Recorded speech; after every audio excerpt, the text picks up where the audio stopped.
In the quiet mountain town of San Giovanni Rotondo, where ancient stone walls hold centuries of prayer within their weathered surfaces, there lived a man who could see what others could not. The air in that sacred place carried something different, something that made pilgrims pause mid-step and feel their hearts quicken without understanding why. It was here, in a modest confessional tucked within the Capuchin friary, that one of the most extraordinary spiritual phenomena of the 20th century unfolded daily.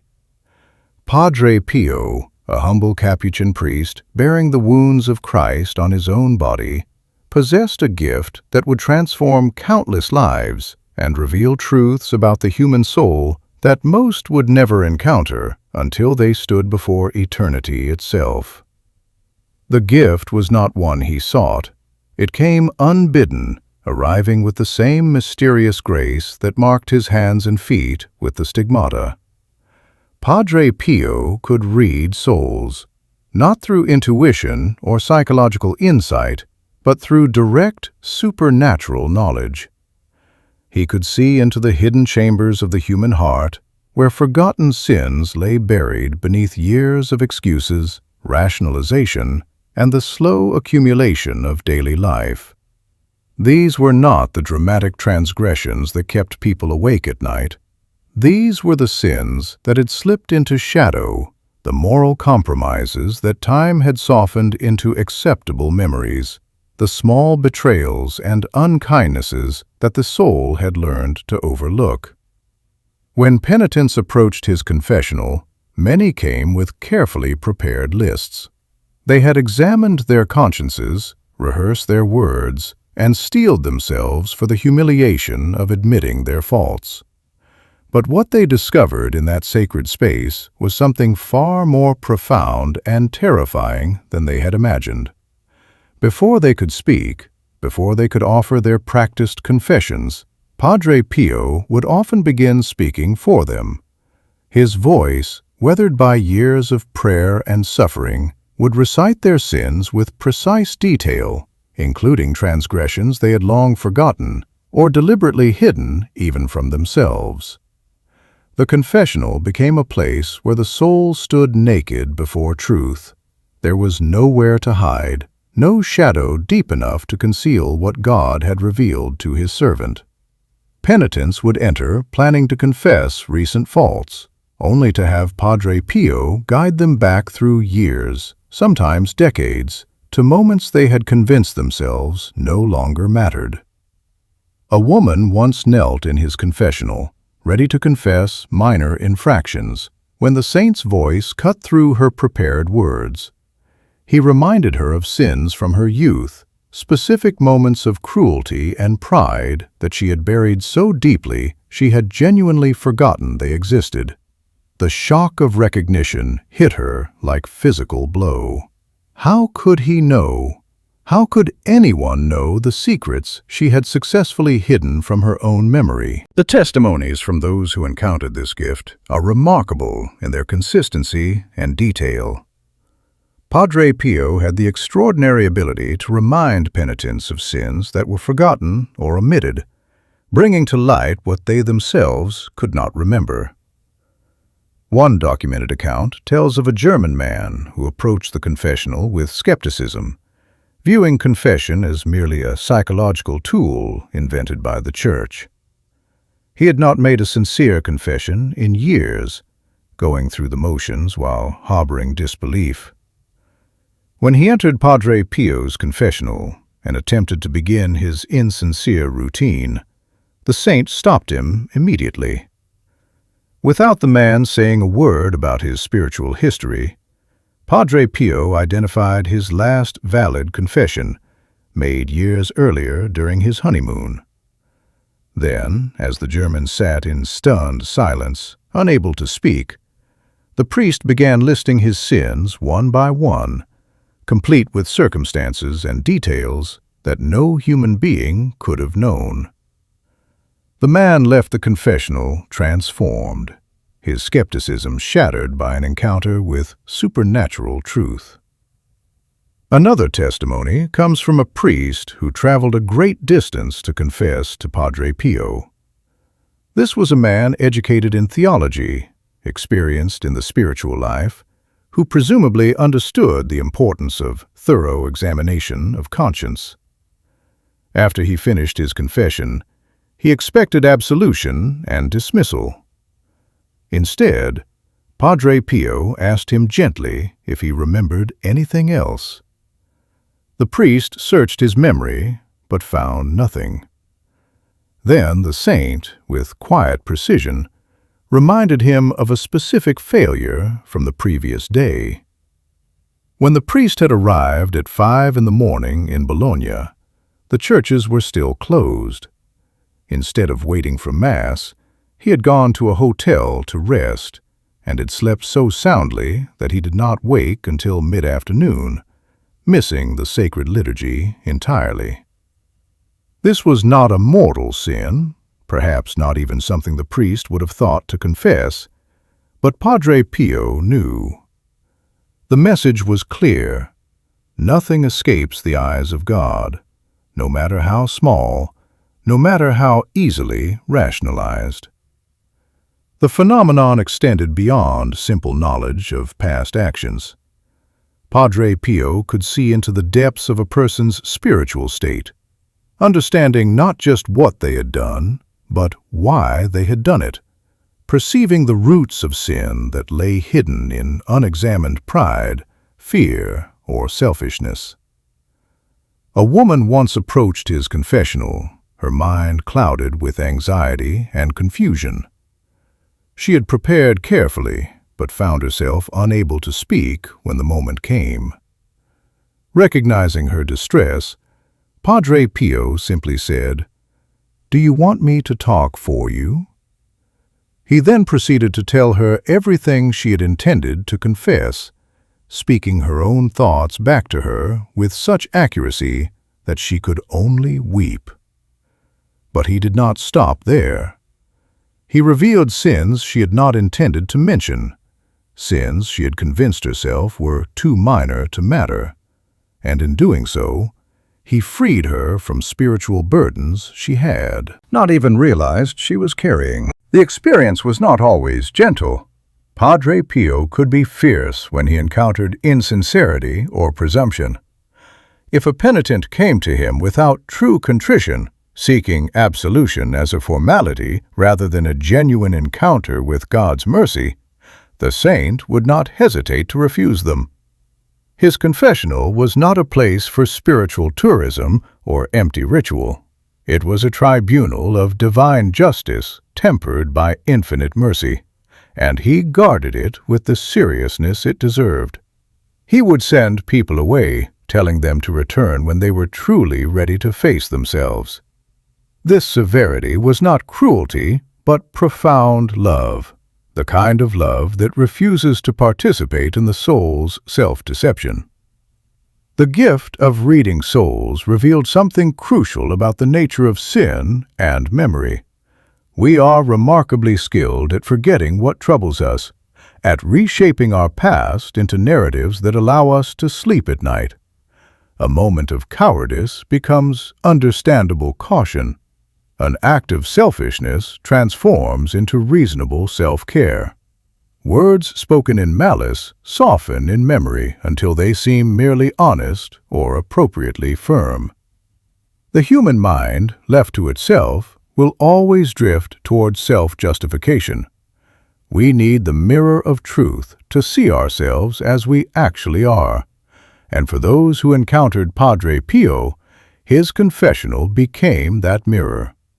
What made the experience so powerful was not merely the exposure of hidden sins, though that alone would have been extraordinary. What transformed lives was the accompanying grace of recognition. When Padre Pio revealed a forgotten sin, penitents did not just intellectually acknowledge it. They felt it again, experienced anew the wrongness of it, understood with sudden clarity why it mattered. The years of accumulated justification fell away, and they saw with the eyes of conscience what they had done. This was not condemnation, but illumination, not punishment, but healing. To see one's sin clearly in the light of divine truth is the first step toward genuine repentance. Padre Pio himself expressed belief that when souls pass from this world, before final judgment, God gives them a chance to see and understand what sin really is. This conviction shaped his entire ministry in the confessional. He understood that the work he was doing was not just about administering a sacrament. He was preparing souls for the encounter they would inevitably face after death, when every hidden thing would be brought to light, when every forgotten sin would be remembered, when the full weight of one's moral life would stand revealed before divine holiness. By allowing people to face their forgotten sins in the confessional, with the possibility of mercy and healing still available, he was offering them a precious gift, the chance to address these realities while grace could still transform them. The hours Padre Pio spent in the confessional were legendary. 14 hours, sometimes 16, sitting in that small space, hearing the accumulated burdens of humanity. His brother friars would find him exhausted, physically drained by the spiritual labor. But he persisted because he understood what was at stake. Every confession was not merely a transaction between priest and penitent, but a battle for a soul's eternal destiny. The forgotten sins he brought to light were not theological abstractions. They were real impediments to holiness, real barriers between the soul and God, real sources of suffering that would have to be addressed eventually, either here through the medicine of confession or later through the purifying fires of purgatory. The confessional became a place where time seemed suspended, where the ordinary rules of human knowledge gave way to something greater. Penitents would emerge with faces transformed, some weeping, others radiant with relief. They had encountered not just a holy man, but divine truth itself, mediated through a humble friar who wanted nothing more than to serve the salvation of souls. The experience left an indelible mark. Those who confessed to Padre Pio never forgot it. Years later, decades later, they would recount the experience with awe, describing how a forgotten sin from their youth was brought to light, how they had been forced to face what they had hidden, how the grace of that encounter had changed the entire trajectory of their spiritual lives. The gift of reading souls was inseparable from Padre Pio's other supernatural experiences. His visions of purgatory, his encounters with souls from the afterlife, his mystical participation in the sufferings of Christ. All these formed a coherent whole. He lived with one foot in this world and one in the next, granted a vision of spiritual reality that most people never receive until they cross the threshold of death themselves.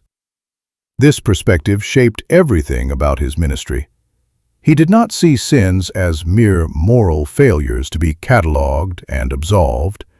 He saw them as wounds in the soul, as chains binding people to darkness, as obstacles that would have terrible consequences if not addressed. When he revealed a forgotten sin, he was not interested in shame or punishment. He was interested in freedom, in helping the soul become what God intended it to be. Understanding Padre Pio's ministry requires understanding his deep compassion. Despite his sometimes fierce demeanor in the confessional, despite his willingness to send insincere penitents away, his fundamental motivation was love. He suffered for souls. He offered himself as a victim for sinners, asking God to multiply upon him the punishments meant for others, if only they could be saved. This was not abstract piety, but lived reality. The spiritual battles he fought, the physical torments he endured, the exhaustion that marked his days, all of it was freely accepted as part of his mission to rescue souls from darkness. When he revealed forgotten sins, it was with the urgent care of a physician diagnosing a dangerous illness. The truth might hurt, but it was necessary for healing. The phenomenon of Padre Pio's ability to read souls stands as a powerful reminder that nothing in our lives is truly hidden. We may forget, we may rationalize, we may bury memories under years of subsequent experience, but the reality remains. Every choice we make leaves an imprint on our souls. Every sin, no matter how small or how forgotten, matters in the architecture of our spiritual lives. The comforting illusion that time heals all wounds, that what we do not remember no longer affects us, dissolves in the light of truth. The soul remembers even when the mind forgets, and one day we will see ourselves as we truly are, with all pretense stripped away. For those who encountered Padre Pio, this reckoning came early, in a small confessional in a mountain town, where a holy priest spoke the truth they needed to hear. They were given the precious opportunity to face their forgotten sins while mercy was still available, while the sacrament of reconciliation could still wash them clean, while they could still make amends and choose a different path forward. Not everyone receives such grace. Most people will carry their forgotten sins to the grave, unconfessed and unhealed, to face them only in the revealing light of eternity. But those who knelt before Padre Pio received a gift beyond measure, the chance to see themselves as God sees them, and the accompanying grace to be transformed by that vision. The deeper dimension of Padre Pio's gift becomes clearer when we consider his extensive experience with souls in purgatory. In 1922, when asked by Bishop Alberto Costa if he had ever seen a soul in purgatory, Padre Pio replied simply, "I have seen so many of them that they don't scare me anymore." These encounters were not rare mystical events, but regular occurrences throughout his life. Souls would appear to him, visible in ways others could not perceive, seeking his prayers and intercession. They would come to thank him when his prayers finally released them to paradise. They would come to ask for help, to plead for the masses and suffrages that would shorten their purification. One particularly moving testimony comes from his spiritual son, Brother Modestino da Pietrelcina. After Modestino's father died unexpectedly, the young friar sought out Padre Pio to ask about his father's eternal state. Padre Pio told him directly, "He was the son of guilt. He has to serve his sentence." The father was in purgatory.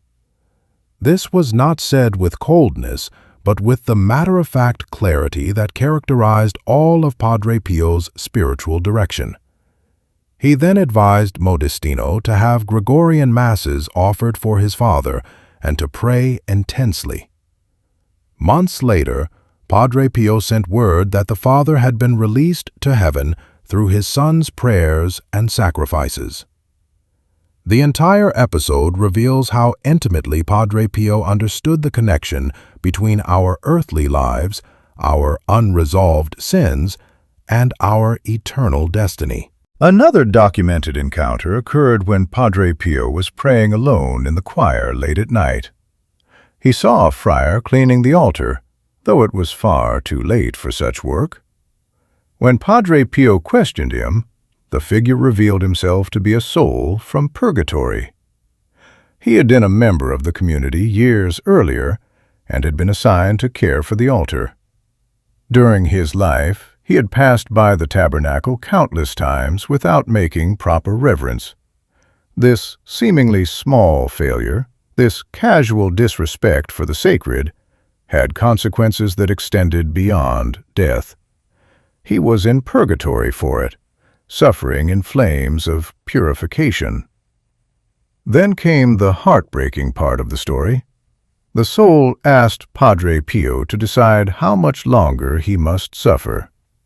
The saint, moved by compassion, said he could be released after the morning Mass.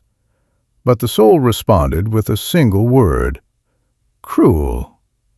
He disappeared, and Padre Pio was left with a wound in his heart, realizing he could have sent the soul immediately to paradise, but instead had made him wait one more night in the flames.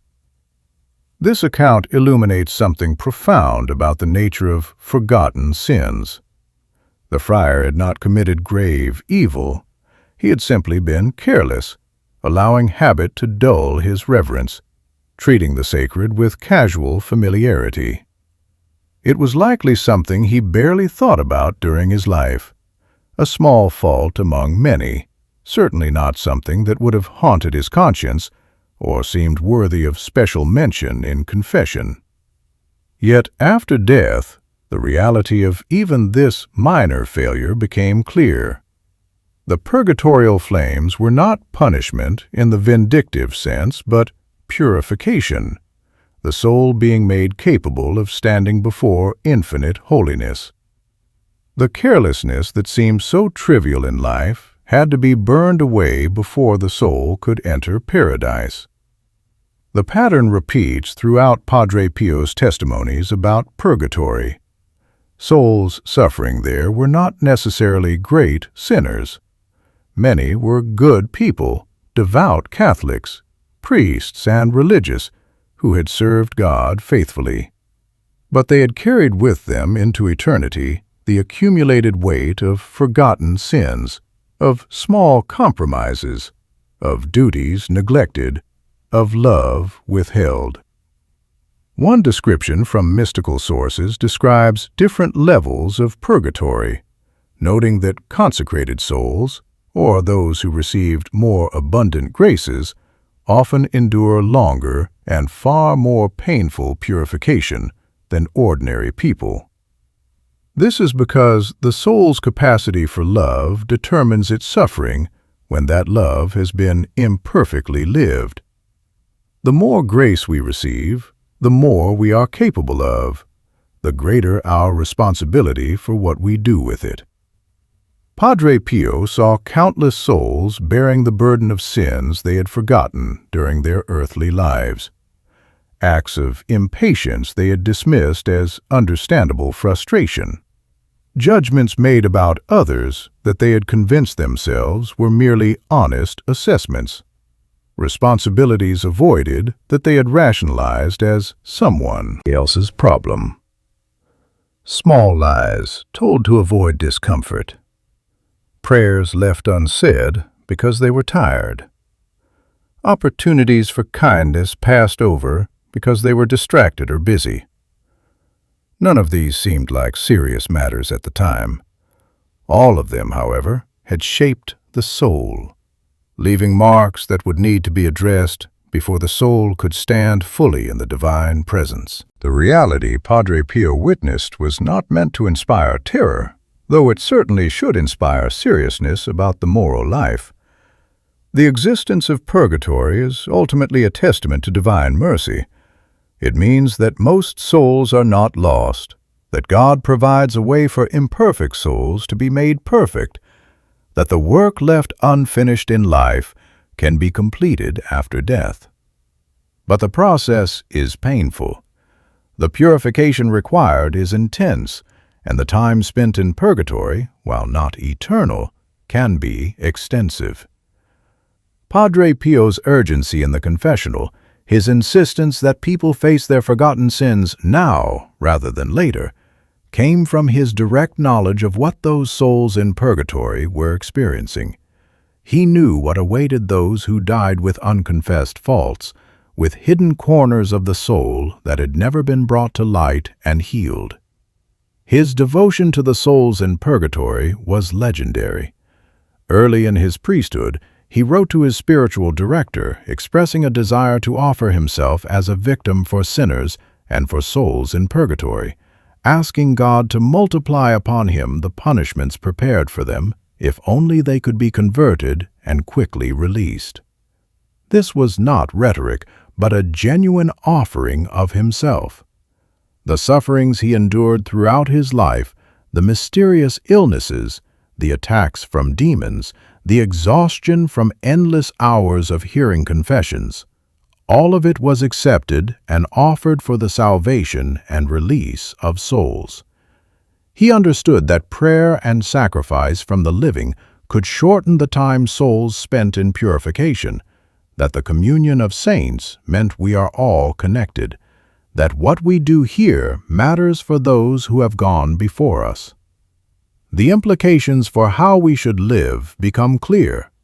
If Padre Pio could see forgotten sins, if souls in purgatory suffer for faults they barely remembered committing during life, then we must take seriously the call to examine our consciences thoroughly and regularly. The small compromises matter. The casual disrespect for sacred things matters. The unkind words we convinced ourselves were justified matter.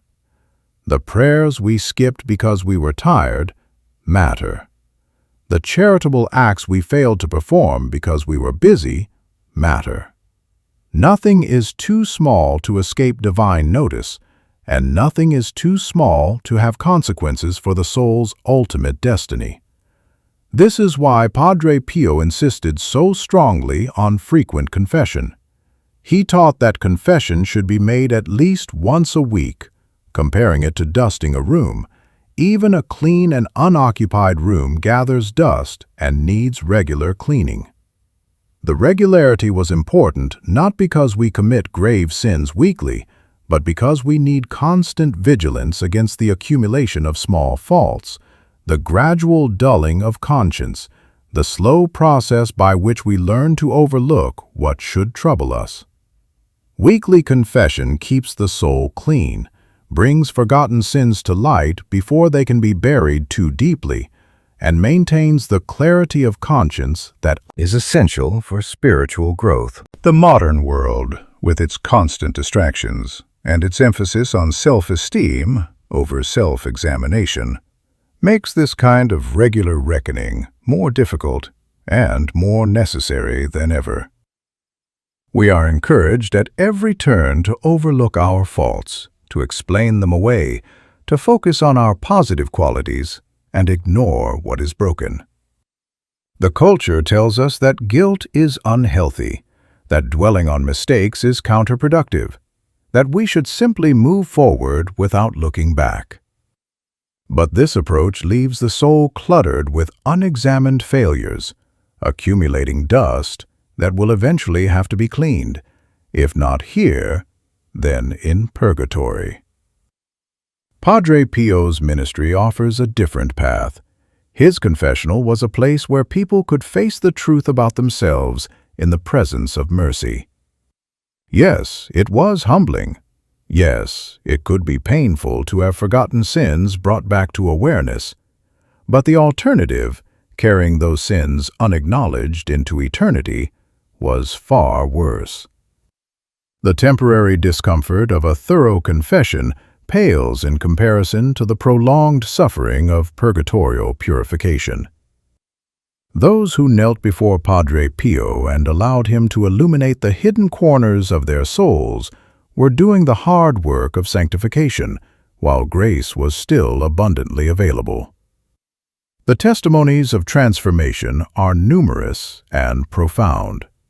A man who had lived in adultery for years, presenting himself publicly as a good Catholic while hiding his sin, came to Padre Pio's confessional. The saint saw through the deception immediately and refused to hear his confession until the man was willing to acknowledge the full truth of his situation. Later, after genuine repentance and the difficult work of setting his life right, the man returned and received absolution. The encounter changed everything. He became a different person, his life reoriented around truth rather than deception. This pattern repeated countless times.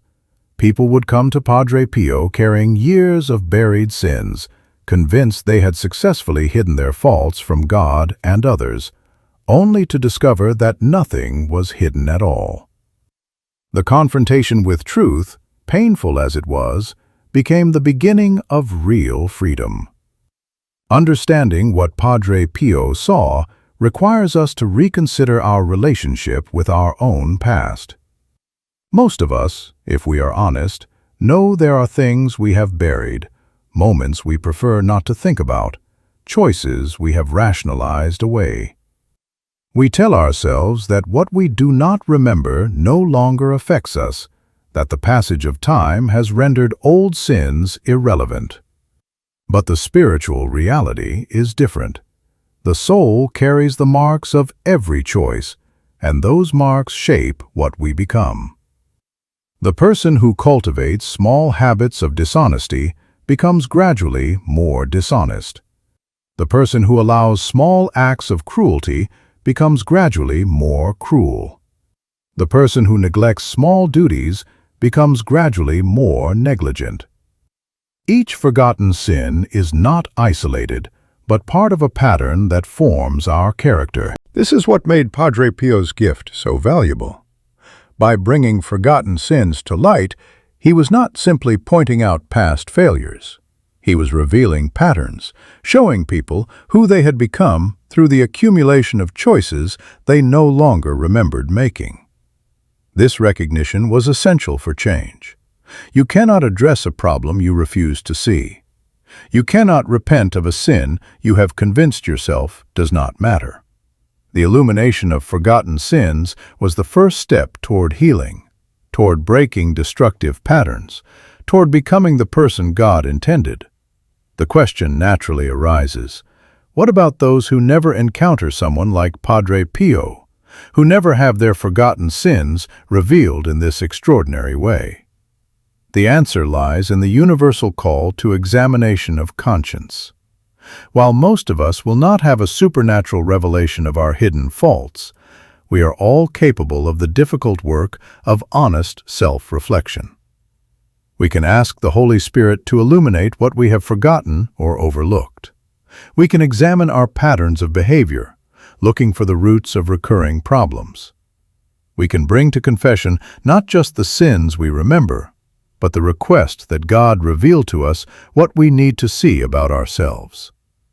The grace that worked through Padre Pio in such extraordinary fashion is available to all who sincerely seek truth about their own souls. The theological foundation for all of this is the reality of divine omniscience. God sees everything.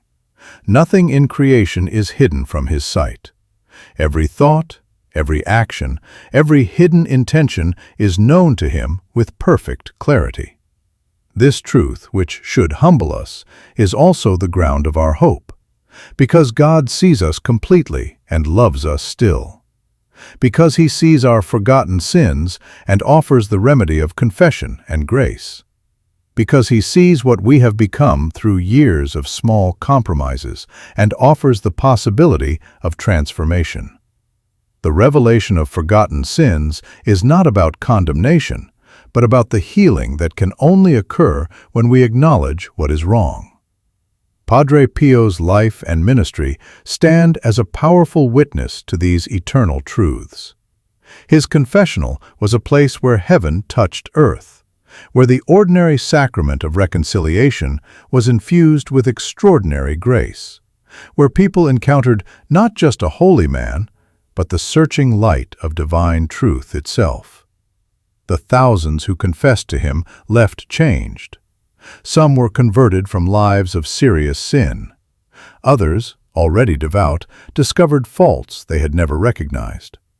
All of them learned that God knows them completely and loves them anyway, that His mercy is greater than their malice, and that the path to holiness requires facing the truth about ourselves without flinching. In our own lives, far from the mountain town where Padre Pio ministered, we face the same fundamental choice. We can continue to bury our forgotten sins, to explain away our faults, to construct comfortable narratives that allow us to avoid confronting uncomfortable truths. Or we can seek the light, asking God to reveal what we need to see, bringing to confession not just what troubles our conscience, but all the hidden corners we have learned to ignore. The work is difficult. The truth about ourselves is often painful. But the alternative is to carry these burdens to the grave and face them only in the revealing light of eternity, when the opportunity for easy amendment has passed.